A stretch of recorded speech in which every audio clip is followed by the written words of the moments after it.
Well, hello there, motherfuckers, and welcome to your very belated SmackDown review. Once again, guys, I apologize for the late entry in our weekly SmackDown reviews, but what are you gonna do? It's here. We're gonna talk about the show here briefly. I'm doing a pre-work SmackDown review, so this might be a bit expedited. It won't be a 40-minute review, but let's get right to the show. So we start off with Joe and Brian arguing. Joe says that he's going to go on to Money in the Bank.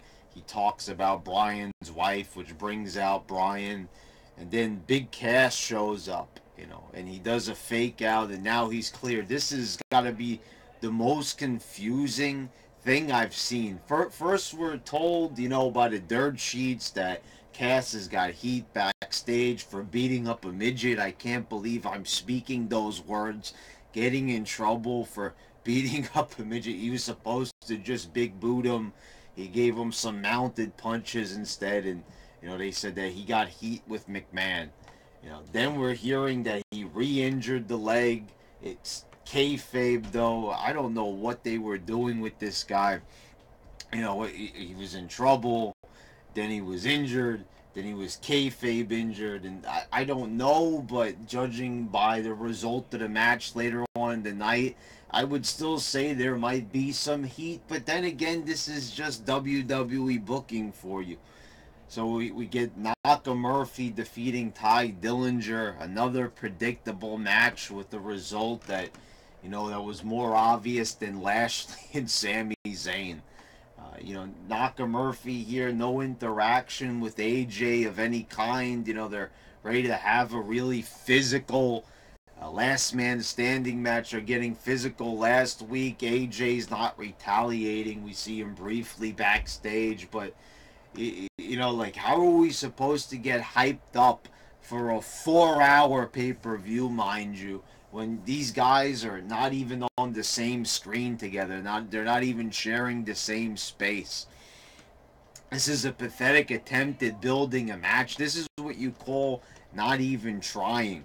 Naka Murphy just having a predictable match with Ty Dillon. Why is Ty? Can I ask a question here? Ty Dillinger? You could tell that the audience likes him a little bit. The marks like him, and like I've said, why do they even like him?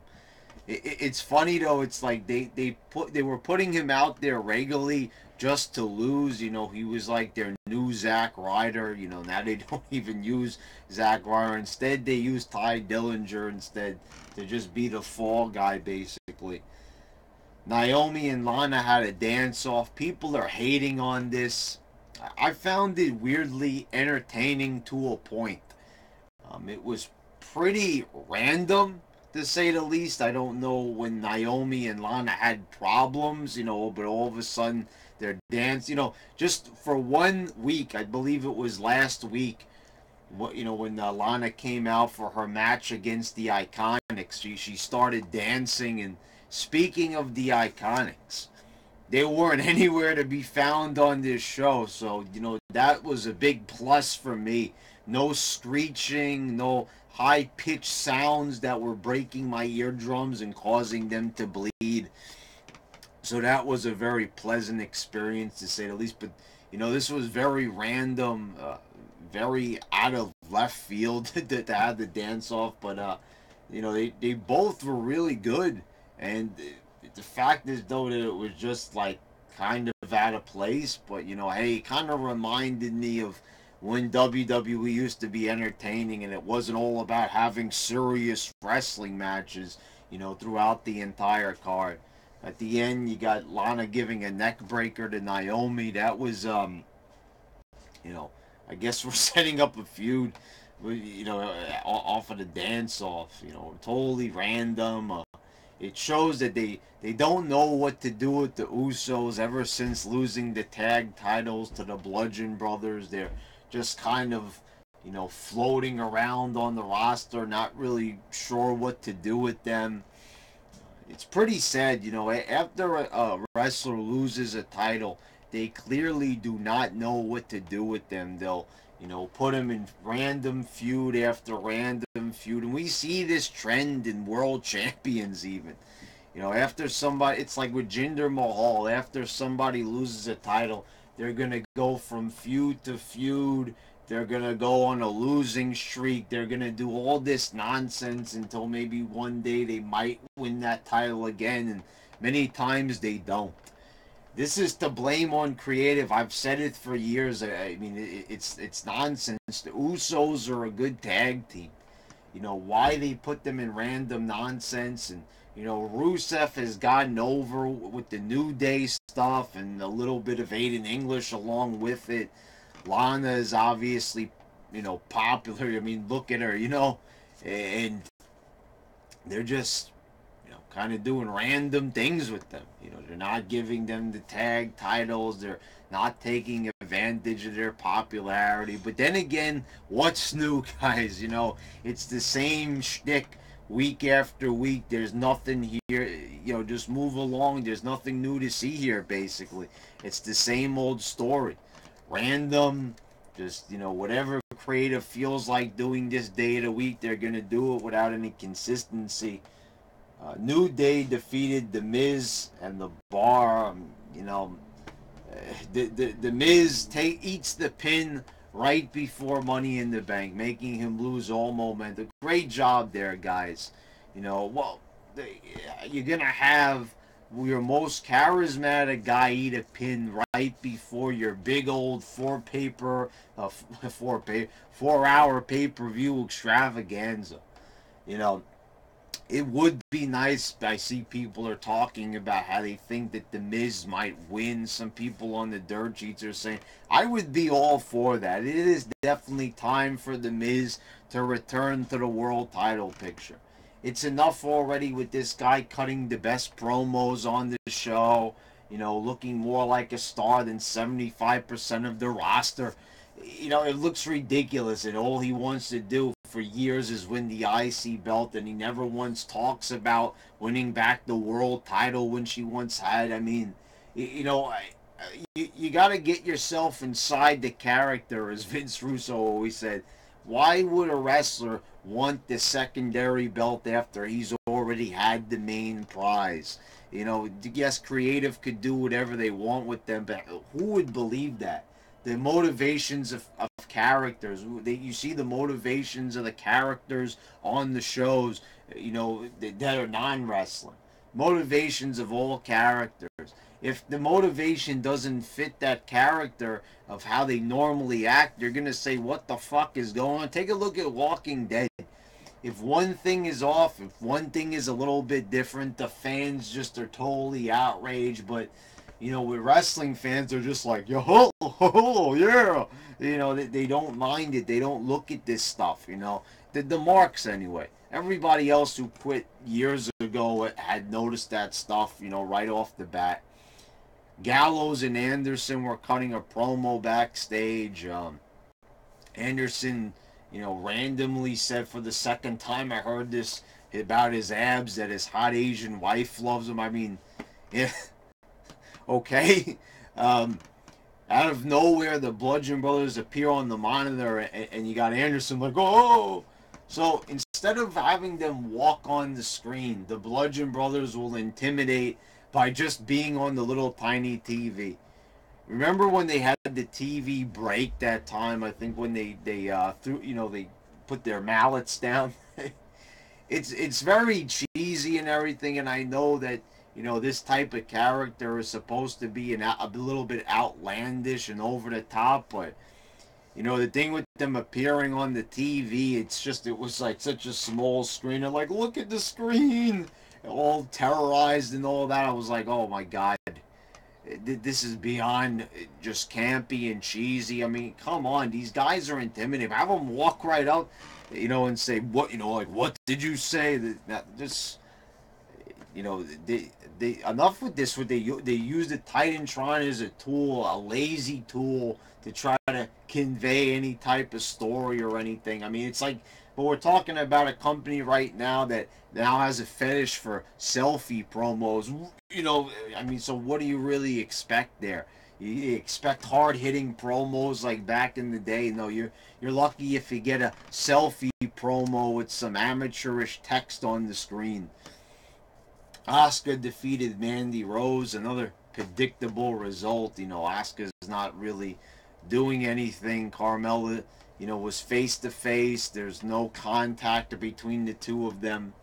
It's just them standing there for like 10 minutes. Like this is The Rock and Hogan doing a stare down. I'm sorry, but I do like Carmella, and I'm starting to warm up to Asuka now that the initial annoying hype has died down from the Marks. This is what I'm saying. The Marks have no attention span. A couple of months back, they were all over Asuka.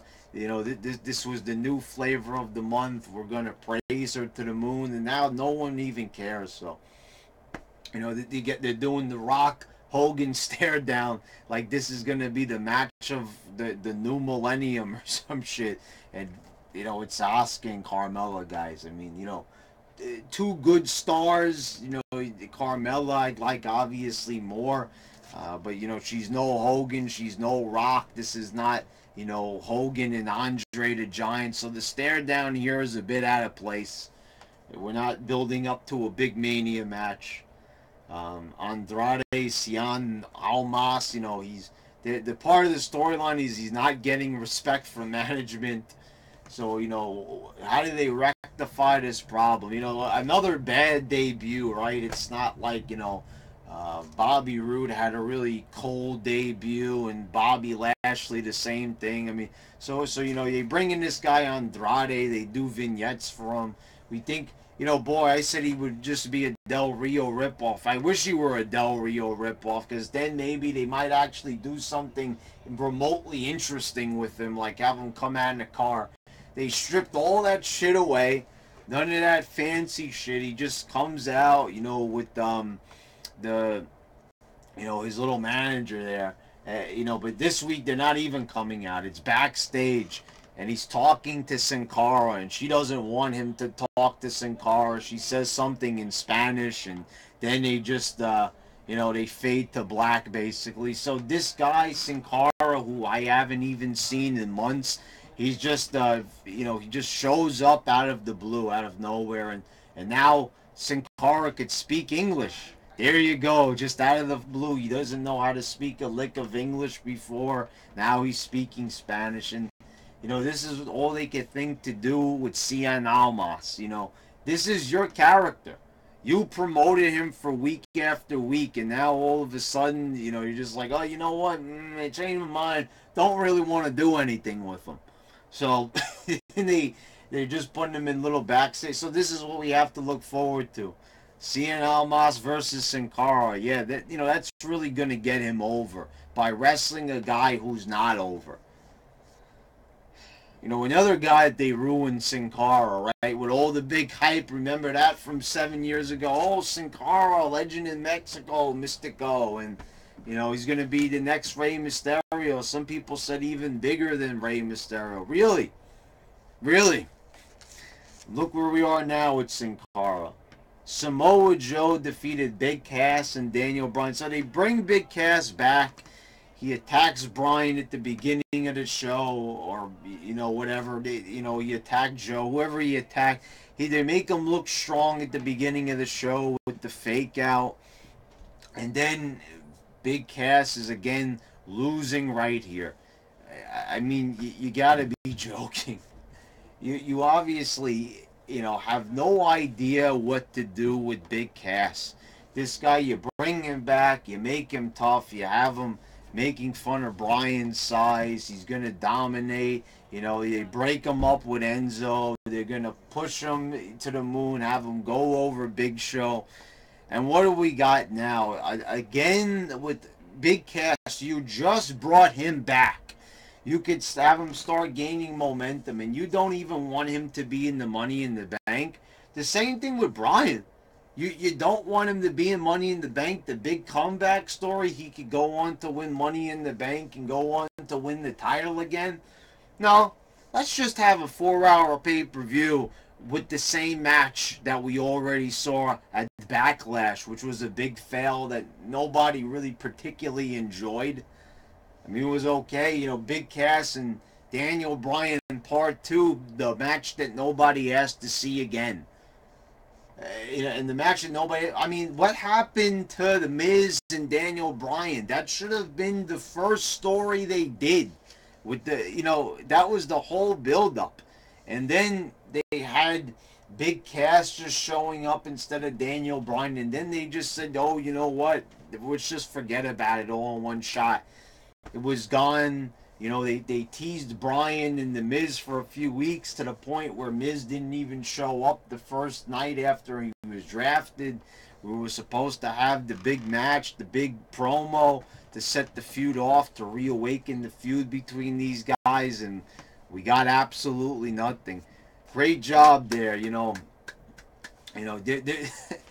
they deserve a round of applause for ruining what could have been their hottest storyline.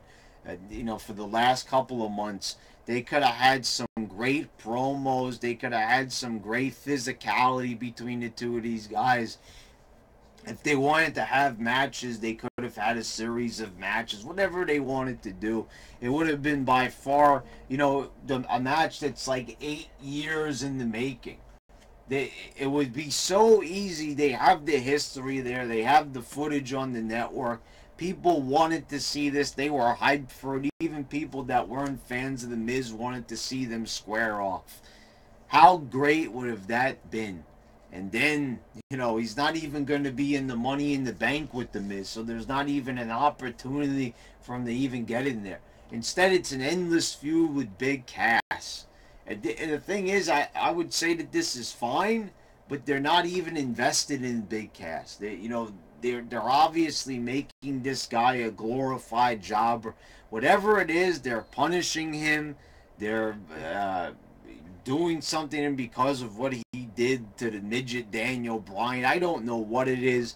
I've said it last week. Just suspend the guy. Do whatever you gotta do, but stop ruining your product by having guys look bad like Baron Corbin on TV. You're just gonna have these guys just losing constantly, looking like a bunch of goofballs, just so you can say, "Okay, I got you back for what you did." Come on already. That's a bunch of nonsense. And this show right here was better than Raw. I'll say that. A little bit less nonsense, but not a great show at all. This was, nothing moved forward. You're trying to sell me a 4-hour pay-per-view, and this is the best you can do.